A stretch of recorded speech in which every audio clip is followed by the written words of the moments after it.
We are live on Infinite Sports Radio from a remote Woo! location. I'm Kenneth Grunfelder, along with Ben Upson.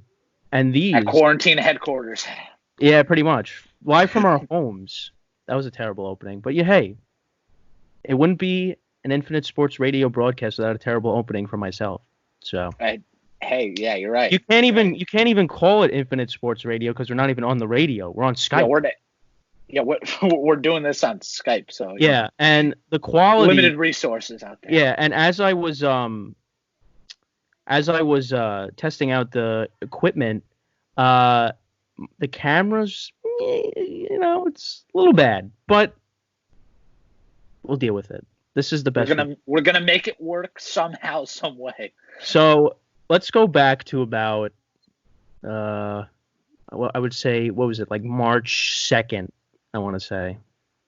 And I was March like, 2nd? hey, I would say that was our last show before this, yeah. And I thought you were talking about when everything shut down, but oh no, yeah, no. you're right. And It see, my was camera just March turned green. 3rd. March 3rd. March 2nd, March 3rd, whatever it was. We were like, hey, we'll be back in a week. We'll have a week off. There won't be a show, and then we'll be back. And then all of a That sudden, was why. and that was the end. That was really the end from there. So this coronavirus has taken the world by storm, and Huge by storm. and talk about a lot of stuff that's happened since the last time we were on air, to say the least. Yeah, it's been crazy. I never thought we would be dealing with something like this in our lifetime.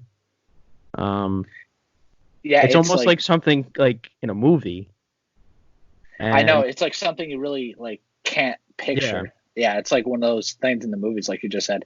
I mean, the modern day world. I mean, we haven't seen anything like this probably since the early 1900s when the Spanish plague was going around. Yeah. But nobody's alive from that to tell the story probably. So yeah, you never know. This is the most extreme probably since that. Yeah. So. And one of the things that usually gets us through hardships in our lives is sports. And unfortunately for us, sports part's not there. Yeah, sports is not there. Sports is gone. Not there. For the foreseeable future, and we don't know when sports are gonna, come back. And that's kind of the scary part because, we're right in the middle. We were right in the middle of the NBA season, the NHL season, and baseball was supposed to start yesterday, and no NCAA tournament, no NCAA tournament, no golf, nothing, absolutely nothing. Yeah. So that whole roller coaster of 48 hours. So you go back to Wednesday, March 11th. That very night was when Rudy Gobert of the Utah Jazz caught COVID-19, the first really pro athlete that we knew who had it. And of course, 2 days beforehand, he was making a joke of the virus, touching microphones and whatnot. So Adam Silver saw that and was like, you know what, we're going to suspend the NBA season. And they were the first ones to take action on it.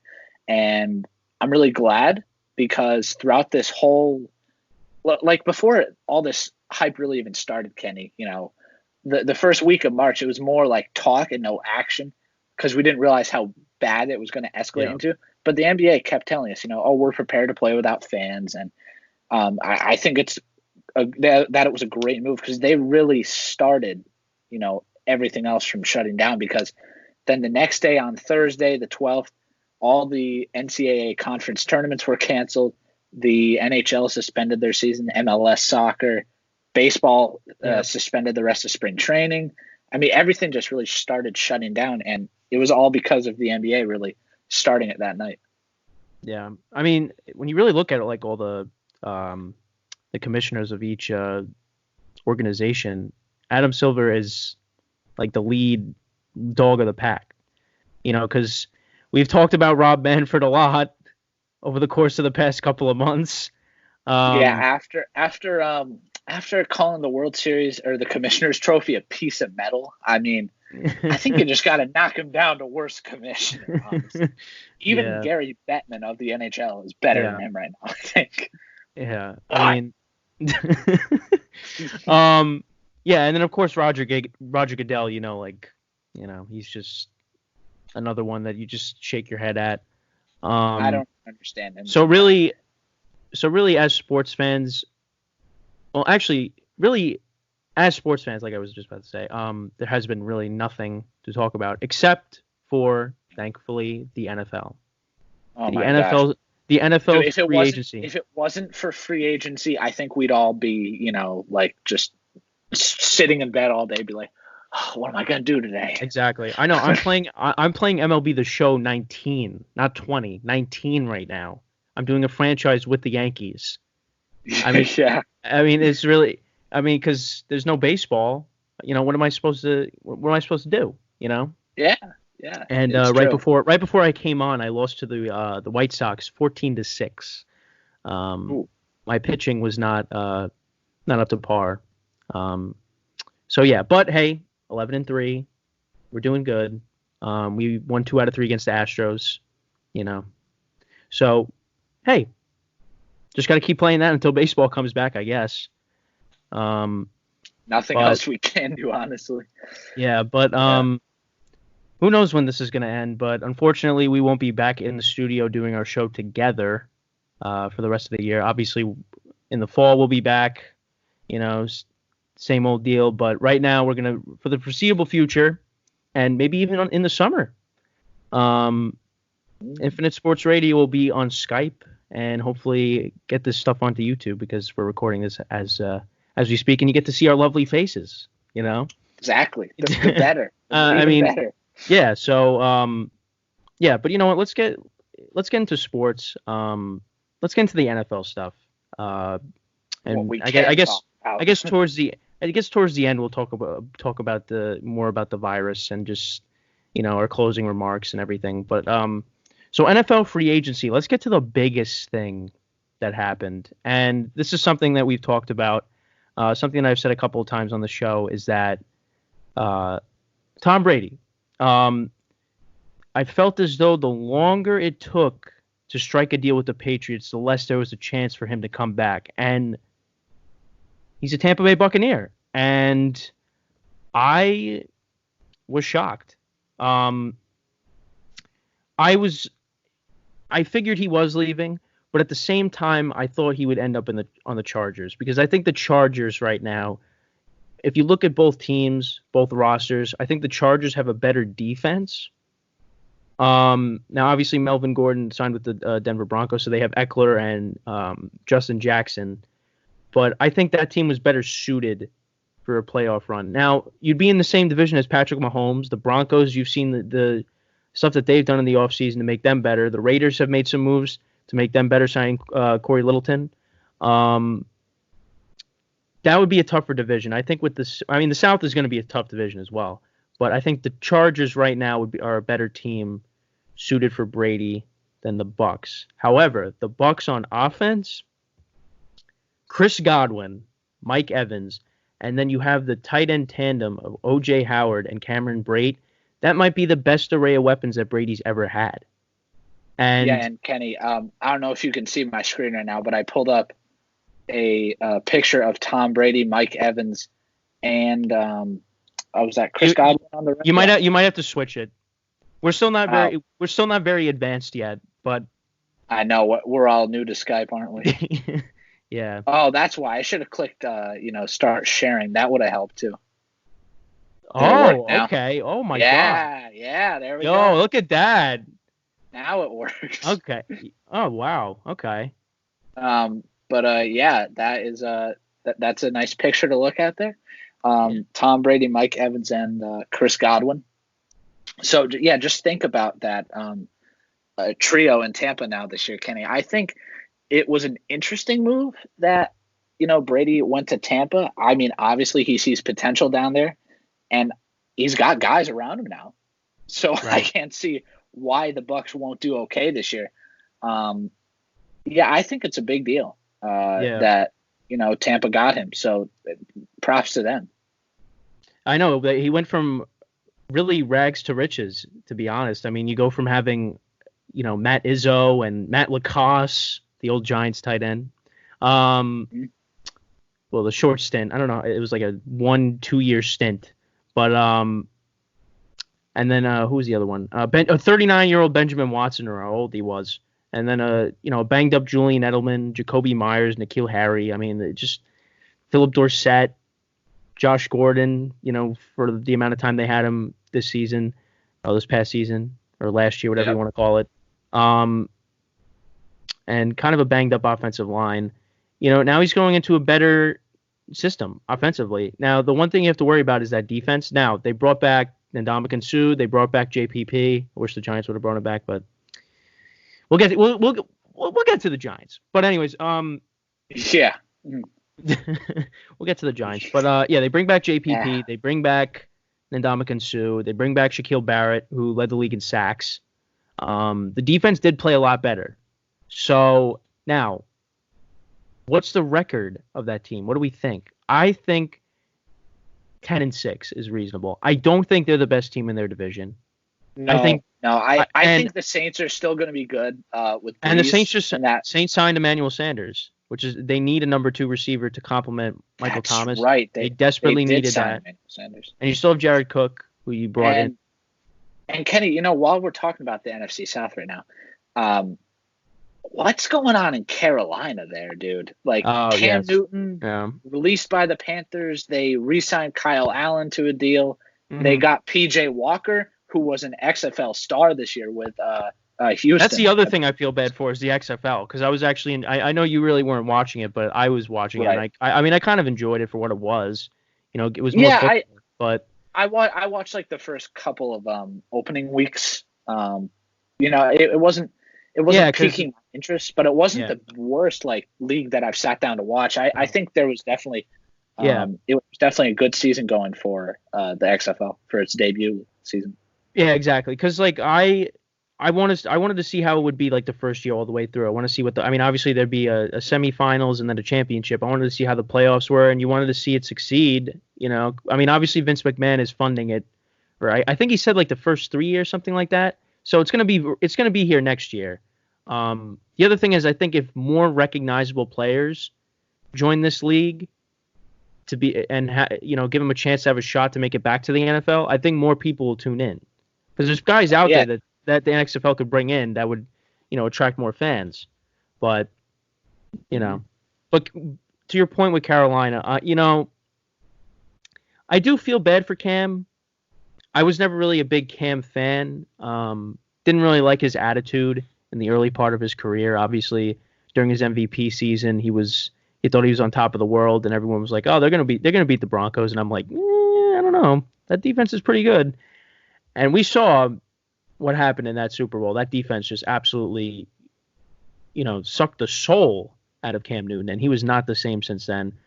He did put together a nice 2017 campaign, a nice first half to the 2018 campaign, and then since then he just fell off. And hey, if you see the videos on Instagram and stuff, this guy looks like he's ready to go. But what doesn't make any sense is Matt Rule said it was committed to him, and then all of a sudden they signed Teddy Bridgewater, and it's like, there was a lot going around on Instagram like 2 weeks ago or whatever about how the Panthers said, "Oh, we've given permission to let Cam go or whatever," and Cam said, "Well, I never asked for permission." And you just said, Matt Rule, he was committed to him. I mean, I'm not going to say that Kyle Allen is bad, but he's got a lot of work to do. I mean, and he got traded to the Redskins. Oh, that's right. That's true. Yeah. I did forget about that. Yeah, he is. But they still got Will Grier. Yeah, Will Grier from West Virginia. Not gonna lie, I think Will Grier, he's gonna be all right. But I don't mind the Kyle Allen pickup for Washington. I don't mind that at all. But Kenny, it's a decent backup. A team that was very active in free agency, the Miami Dolphins. Look at all of this right here. And big. All I'm looking at is that Eric Flowers signing, man. I mean, that's a steal for them, right? Look, but Eric Flowers is not worth 3 years, $30 million. I'm sorry. No. You're telling me Eric Flowers is worth that money? Now, look. I was listening to Joe and Evan a couple weeks ago on WFEN. I just happened to be in the car at the time. Right. And, Joe said sometimes you have to overpay. And that's exactly what the Dolphins did in this situation. I mean, I am not convinced that Eric Flowers is worth 3 years, $30 million, because look at the fully guaranteed money he's getting too. Oh, I know. Yeah, that guarantee is really impressive. But like I was saying, him at least, it's true. It's true. But like I was saying though, on the Giants, I don't think he'd personally be worth that much money either, because he was okay at best, really, for the Giants. I don't think he dazzled me. I don't think he dazzled a lot of Giants fans. But he's still a good guy to have, I guess. Maybe if he gets the right coaching staff, he'll be able to further develop his game. But on the Giants, it was not that good, though. But, look at some of these signings, though. You got Eric Flowers. You got Byron Jones there. Great corner.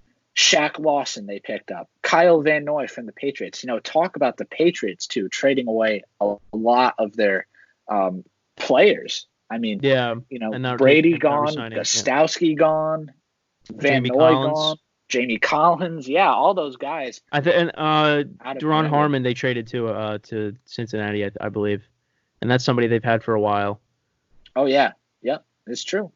But, I think that it's a big deal for the Dolphins to get some of these guys. They really had an intention to go out there in free agency, I guess, and really pick up a lot of people they were needing. So obviously those are some key signings for them. Is it going to get them anywhere? Well, that still remains to be seen. I'm really curious what's going to happen with the draft, because there is a lot of talk right now, since the Dolphins are the number 3. Like, it all depends. I don't think the Redskins are going to go after Tua now. I don't think so. What the Redskins probably could use is Chase Young right now. Unfortunately. But the Dolphins pick is interesting because they could go with Tua, but then again, they could also go with perhaps Isaiah Simmons, who's one of those linebackers, I think, for Clemson. I mean, there's really a lot of things that, that the Dolphins can go with. Hopefully, though, Kenny, either I want to see Jeff Okudah, that Ohio State corner, go to the Giants, or I want to see Tristan Wirfs from Iowa, the offensive tackle, because the Giants need all the line help they can get. Really. Yeah, they got a lot of holes that they need to fill. I guess before we get into the Giants, if you look now at the AFC landscape, you have the Chiefs, you have the Ravens. You figure the Steelers are going to be back with Ben coming back next year, and that defense continues to develop. The Steelers franchise tagged Bud Dupree, who's one of their big free agents. They brought in Derek Watt, so now they got 2 Watts on their team. Now they just need one more, so you never know. With the Texans, with what the Texans have done over the past couple of weeks, I was dumbfounded by this trade. Listen, David Johnson, okay, I love that man because he helped me win in fantasy in 2016. But since his injury, he has not been this. Exactly. Then in 2017, he had I think it was the wrist injury or whatever, and he was not the same after that. DeAndre Hopkins is not worth David Johnson, and what was it, a second round pick? Yeah. I think a draft pick, right? Yeah, I think it was a second round pick, something like that. I mean, but think about what you're doing to Deshaun Watson. I mean, that's his number 1 guy, and yes. Oh yeah, Deshaun Watson is like nobody else, honestly. I mean, listen, he does have Will Fuller. Okay. Yeah, Will Fuller's exactly. a good backup. But Will Fuller hasn't been healthy. Will Fuller hasn't been healthy since he entered the league. Right, that's the key. And you're telling me you're going to trust Darren Fells at tight end? And Jordan Akins? Yeah, Jordan Akins. Yeah, that's right. You're But telling me they you also don't have know? Kenny Stills. Well, listen, they Yes. brought in reinforced. DeAndre Hopkins was he is honestly reminding me of, I hate to compare him to Antonio Brown, but Antonio Brown had like 100+ catches every season while he was in the league, and Yeah, DeAndre Hopkins gets that same amount of work every game in, game out, right. and I mean, I think that's a big thing that that the Texans decided to trade him away Yeah, because I really don't understand it. That is a huge win for the Cardinals, yeah. who is It is. the Cardinals are a team that is in desperate need of a star player like that, and I think it's really going to help them out this year. Now, Kyler Murray's got to get better. Don't get me wrong, but now behind a very old Larry Fitzgerald, you have a superstar in DeAndre Hopkins. So Yeah. I'm really curious to see what it's going to look like out in Arizona this year. I think it's going to be really, really interesting, that situation. Oh yeah, definitely. I mean, what could you say with the Texans? I mean, honestly, ever since they went for the fake punt in the divisional round against Kansas City, it's really just gone downhill. Um, Yep. Now, Bill O'Brien's reason for that is DeAndre Hopkins had, I believe it was the children's mothers around too often, and he didn't find that amusing, and he compared him to Aaron Hernandez, supposedly. Now, I'm at the point where I really just don't trust what the media says, unless Me unless you're neither. there when it actually happens. So I don't really know if that's 100% true, but if it is, Bill O'Brien, what are you doing? Um, they promote this guy to as the general manager, and he's like, all right, I'm going to trade DeAndre Hopkins, but guess what? We're going to bring in Randall Cobb to replace him. Now, believe me, I love Randall Cobb. Okay, I love Randall Cobb. Okay, Randall Cobb, Yeah, Aaron Rodgers, Eddie Lacy, Jordy. Those were my guys back in that 2014. was the OG Green Bay Those were the team, man. OG. I've been watching a lot of That old Packers highlights. Okay, I watched the oh yeah, 2013 game versus the Bears. I mean, because dude, now they have Game watching Pass is Super free Bowl now. 45. Oh my gosh, I'm thinking back. Greg Jennings, Donald Driver, Jimmy Graham was Michael on that team. Finley. Michael Jimmy, Michael no, no, Finley, no, yeah. no, not Jimmy, no, not Oh, Jimmy that was not Graham, Jimmy Graham. no, no, Okay, okay, that was not him. Jimmy Graham. They brought in 2018, and they cut Oh, Jordy. I'm sorry. I'm thinking way too far ahead with Yeah, Jimmy. That's yeah, right. yeah. You're like in a time loop or something. No, Yeah, those were the Jimmy Graham Drew Brees days. Still, I think in yeah, 2013. yeah, So yeah. that was those. That was the good Jimmy Graham. That was the really good Jimmy Graham when he was often Yeah, you compared to guys Gronk, and they were the top two tight ends. But now it's like you guys he got a signed with the worn out Bears. generation. How do you think Oh Jimmy my Graham feel? Well, gosh. Jimmy Graham is kind of I don't know what his thought process was. You go from playing with Think Drew Brees, Russell Wilson, Aaron Rodgers, and now you're going to be playing with Mitchell Trubisky and possibly Nick Foles. let's talk. Yeah, let's talk about that. By the way, with the Bears, there were fans that were irate about getting Nick Foles, and Yeah. I'm shocked personally. Look, Hmm. now this guy did not play like hardly any time in Jacksonville last year. What did he play like two? No, did he? Was it only the season opener? He played 2 games, right? Or was it only the season opener? Well, he played I don't even know if he played a quarter because I don't think he so. threw a touchdown pass to DJ Chark, but he broke his collarbone on the play, so he was out. And then Minshew Right. came in. Then he came back. Well, they got blown out by the Texans in London, so that was Minshew's last start. And then Foles came in and he started, I think, 3 games, and they got blown out in all 3 games, and that was the end of Yeah. Foles. And Minshew finished the And season, and now Foles is a Chicago Bear. right. And if you think about it, I mean, I don't really think, I don't think Nick Foles is a bad quarterback, honestly. It still amazes me to this day how he led the Eagles on that Super Bowl 52 run, but I don't know why fans would be upset about the Foles signing. Maybe it's because I think it was like a 5-year, $88 million deal or something I like that. See, this is where I kind of disagree. Nick Foles, when they went on that miraculous Super Bowl run, he came in for relief for Carson Wentz when Carson Wentz got the ACL tear, and that was Week Right. 15. So he And that was played. against the Rams, yeah. Yes, yeah, and then he played 16 against the Giants, 17. I forget who they played in Week 17. Who did they play in Week 17? The Don't remember. the Cowboys. The Cowboys. They played the Cowboys. Was it the Cowboys? Oh, yeah, they lost. They lost like 6-0. But they already had the number 1 seed and everything locked up. So essentially they played 3 playoff games. They played the divisional round against Atlanta. They destroyed the Vikings, and then they beat Tom Brady in the Super Bowl. And as we famously know, you say Brady didn't look so good in that Super Bowl for passing for 500 yards. Oh, goodness. That's the worst comment I could have made. That's all right. It's all right. Yeah, that was you learn from. See, the difference is you learn from your mistakes. Okay. Yeah, there are people out there. There are people out there that don't learn.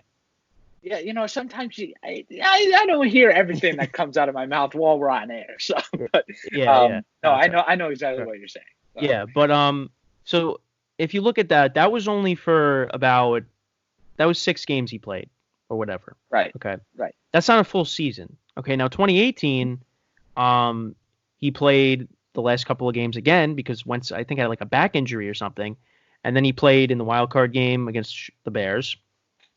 Ironically enough, the double doink game, and then they lost. They could have They could have beaten the Saints. Freeze hands, and the Eagles ultimately lost that game, and that was the end of Foles' tenure in Philadelphia. And then he became a Jacksonville Jaguar, and it wasn't a good stint. I think it's more of just he's kind of a spotty quarterback where he can't play a full season. He could come in and be a relief pitcher per se. He can't.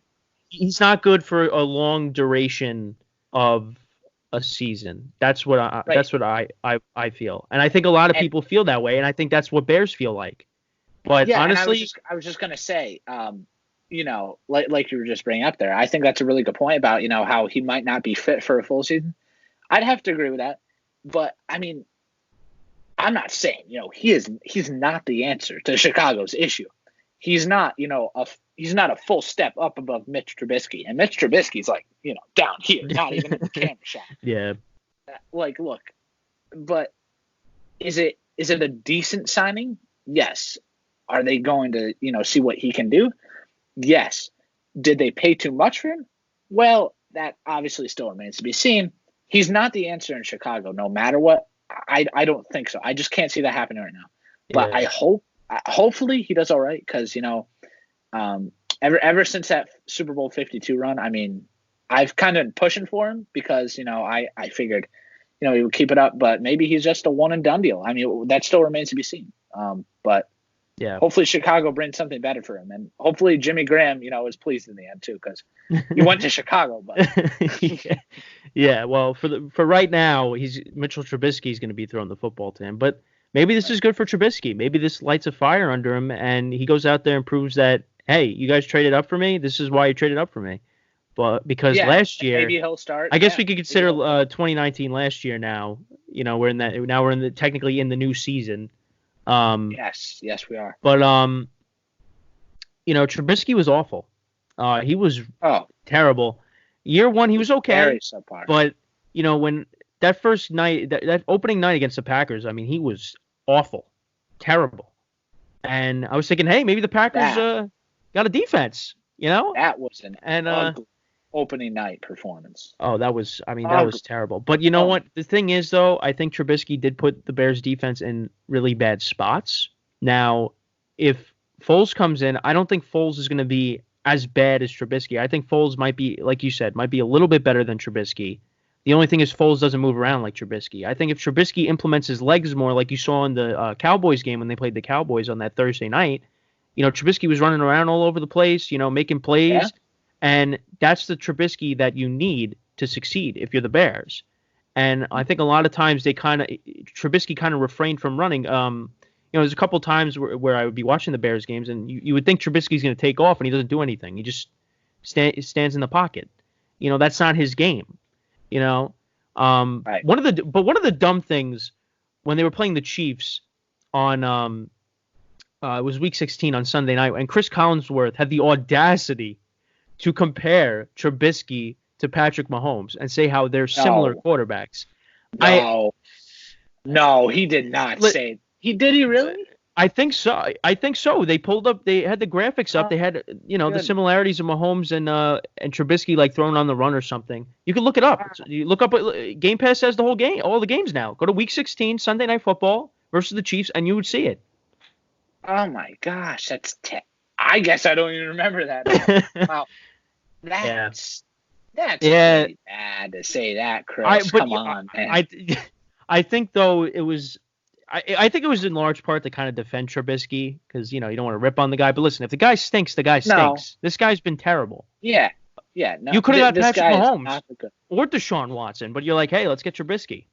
I don't know why. Yeah, of all the guys, let's get Mitch Trubisky. Maybe he's the answer for us. Yeah. No, and look, I mean, I don't know if it's really just his game. I mean, I don't think his game is that good, honestly, no matter what. But is it because, I mean, he doesn't have a whole lot of weapons around him. I mean, he's got what? Allen Robinson, Taylor Gabriel. He does have decent weapons, though, I think. Not amazing, but good enough.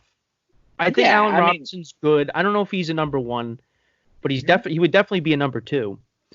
Oh, yeah. Yeah. Who else? Trey Burton was kind of in and out. I think the offensive line for the Bears is kind of a little shaky because David Montgomery really didn't pan out in year one the way they hoped for it. Tariq Cohen, I think he needs to be utilized a lot more.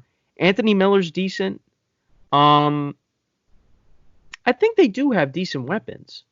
I think it's just more on the quarterback position. Mm-hmm. I think it's just more of Trubisky's skill set rather than what's around him. And you could tell what? Whoops, that was my. Did you hear that? That was my audio playing. Oh, okay, no, that's fine. But I think what was I saying? I think you saw last year Matt Nagy just did not trust him. You saw it in the Chargers game.